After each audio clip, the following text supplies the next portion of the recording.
this time we're going to look at half angle formulas. This is still from 5.5. Okay. So if I have an original angle and I want to figure out the ratios for half of the angle, then we use these half angle formulas. So I have this original angle. It's in the first quadrant. We are going to half the angle.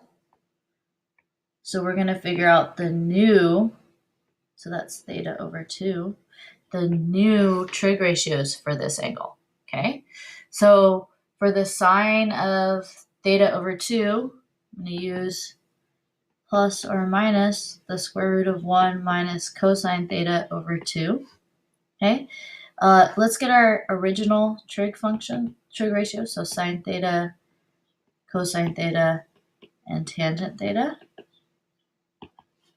Okay, so sine of the original was 24 over 25. Cosine is 7 over 25, and tangent is 24 over 7. Okay. All right, so notice the plus or the minus. So these formulas, you have to figure out if the ratio is going to be positive or negative on your own. So since we started in the first quadrant and we halved the angle, the half angle is going to stay in the first quadrant. Okay, so all of the ratios are going to be positive. So for this one, the sine of theta over 2 is equal to the square root, positive, because it's in the first quadrant, of 1 minus 7, the ratio of 7 over 25 over 2. Okay, I'm going to multiply by 1/2 on the top and the bottom to get rid of my denominator. Make sure the root is going all the way down here. Okay. Sine of theta over 2 is equal to the square root of, I no longer have a denominator, of 1/2 minus 7 over 50.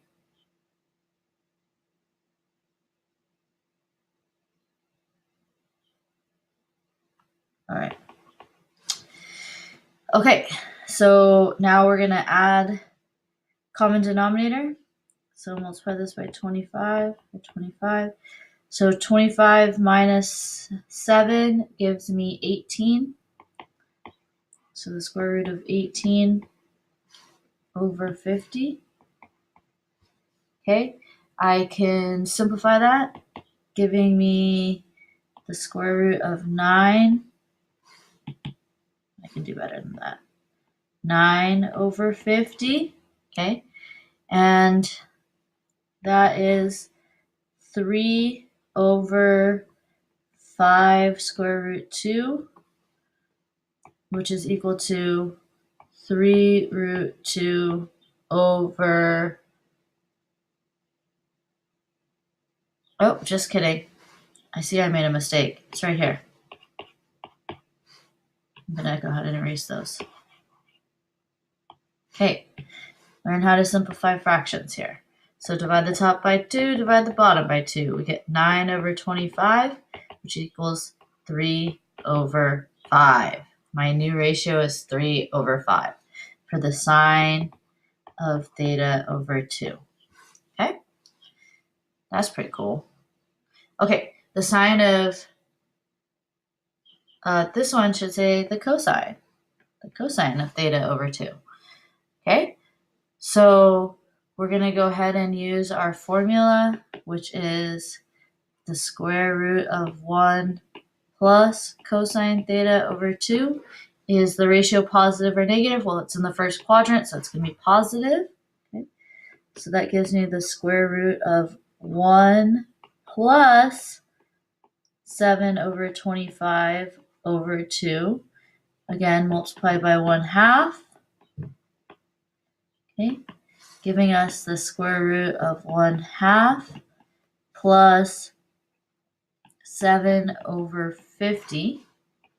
Let's get a common denominator. Okay, 25 plus 7 is 32 over 50. And we are square rooting that whole deal, but I can divide here, giving me the square root of 16 over 25, which is 4 over 5. That would be equal to the cosine of theta over 2. Looks like our new triangle is a 3, 4, 5 triangle. That's pretty cool. Okay, the tangent of pi of theta over 2. All right, tangent is 1 minus the cosine of theta over the sine of theta. Okay, so 1 minus cosine theta was 7 over 25, all over sine theta, which is 24 over 25. You can see those 25s are going to cancel. 25 over 25, okay, gives me 25 minus 7 is 18 over 25 over 24 over 25. You'll multiply by the reciprocal when I divide fractions. Boom, boom, those cancel too, giving us 18 over 24. So divide by 2. It's 9 over 12. Divide by 3. Yes, 3 over 4. Woo! Okay. All right, so the cotangent of theta over 2, well, guess what? Remember, the cotangent is equal to 1 over the tangent of theta over 2, which means that we get the reciprocal of tangent, which is 4 over 3. The secant of theta over 2, what's the reciprocal of secant? It's the 1 over the cosine. Okay, so we get the reciprocal of cosine, which is 5 over 4. Done. Okay, we're going to use half angles and to figure out the exact values of sine, cosine, and tangent for the angle of 165. Okay, so I'm just going to draw 165 over here. Okay, second quadrant. Boom. That's 165 degrees. Okay, but I don't know much about 165 degrees, but if I double this angle, 165 times 2, I get 330 degrees. Ooh, 330. That's what I know. So I have a lot of information about 330 degrees. Like, that is a 30-degree reference angle. So I have lengths of -1/2, root 3 over 2, and 1. I know all those ratios. So we're going to take 165 is equal to 330 divided by 2, which our original angle, theta, is going to be 330. Okay? So here, to find the sine of 165 degrees, we're going to use the sine of 330 degrees divided by 2. This is our theta, our original angle. Okay? So we get the square root of 1 minus the cosine of theta all over 2. Remember, theta is 330. So we get the square root of 1 minus the cosine of 330 degrees divided by 2. Because I know the ratios for 330. Okay?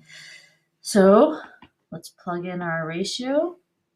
1 minus square root 3 over 2 all over 2.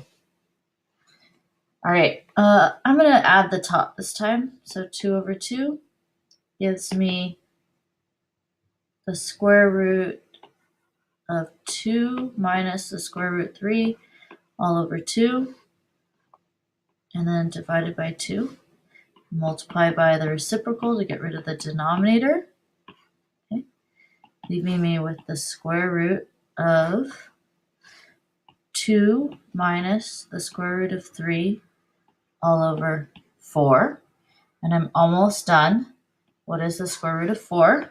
Okay, gives me the square root of 2 minus the square root of 3 all over 2.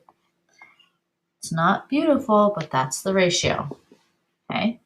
Oh, and is sign in the second quadrant where 165 is sign positive or negative? It's positive, so the ratio is going to be positive.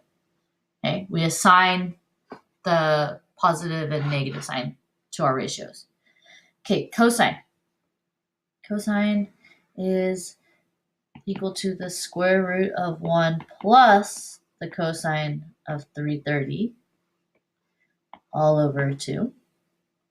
So I get the square root of 1 plus root 3 over 2 all over 2. Okay, so common denominator, 2 over 2, gives me the square root of 2 plus the square root of 3 all over 2, and then this 2 all over 2. So times 1/2 times 1/2 gives me, those cancel. I know the square root of 2, well, I'll just write it. The square root of 2 plus the square root of 3 all over 4. Again, take the square root of 4, so we get root 2 plus root 3 all over 2. That's the cosine ratio of 165, the exact value. Lovely, huh? Okay, tangent is, and is cosine positive or negative?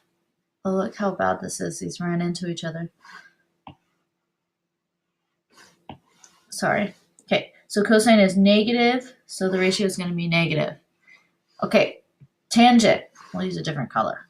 Tangent is equal to plus or minus 1 minus the cosine of theta all over sine of theta. Is tangent positive or negative in the second quadrant? It's negative, so this is going to be a negative ratio. So I get 1 minus the cosine of 330 degrees all over the sine of 330 degrees. We get 1 minus root 3 over 2 all over negative 1/2. Okay, common denominator on the top, 2 over 2, which gives us 2 minus the square root of 3 all over 2 all over negative 1/2. Multiply by negative 2 over 1. Okay, it cancels.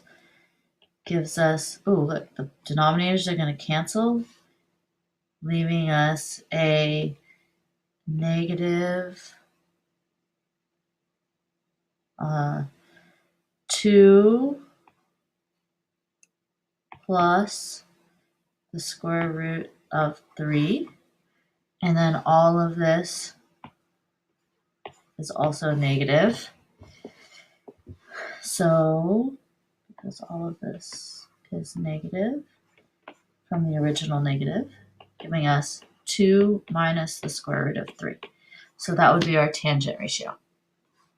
Okay, last problem. Find the exact solutions for from 0 to 2 pi, so 1 full rotation, of 2 minus sine squared x equals 2 cosine squared x over 2. So this looks complicated. I'm going to rewrite that using our half angle formulas. So sine squared x equals 2 times plus or minus the square root of 1 plus cosine x over 2, and all that is being squared. Okay, when I square plus or minus, that just becomes a positive. Both of those become positive. And when I square the square root, it becomes positive, or becomes just a whole value. Okay. The 2's will cancel. This is getting better. So 2 minus the sine squared x is equal to 1 plus cosine x. I can see that I can rewrite this, maybe, okay, as 2 minus 1 minus cosine squared x using my Pythagorean identities is equal to 1 plus cosine x. I want to do that because then I'm going to be in terms of one trig ratio. Okay, so now let's see. I can just go ahead and subtract. So 2 minus 1 plus cosine squared x is equal to 1 plus cosine x. 2 minus 1 minus 1. Oh, those 2's go away. That all goes away. And then let's subtract cosine x to the other side. So I have cosine squared x minus cosine x is equal to 0. GCF, cosine x times cosine x minus 1 is equal to 0. We're going to zero product property. So when is cosine x equal to 0? And when is cosine x minus 1 equal to 0? Okay, cosine x is equal to 0 when x is pi over 2 and 3 pi over 2. And cosine x is equal to 1 at 0. So x is equal to 0, pi over 2, and 3 pi over 2. And we are done.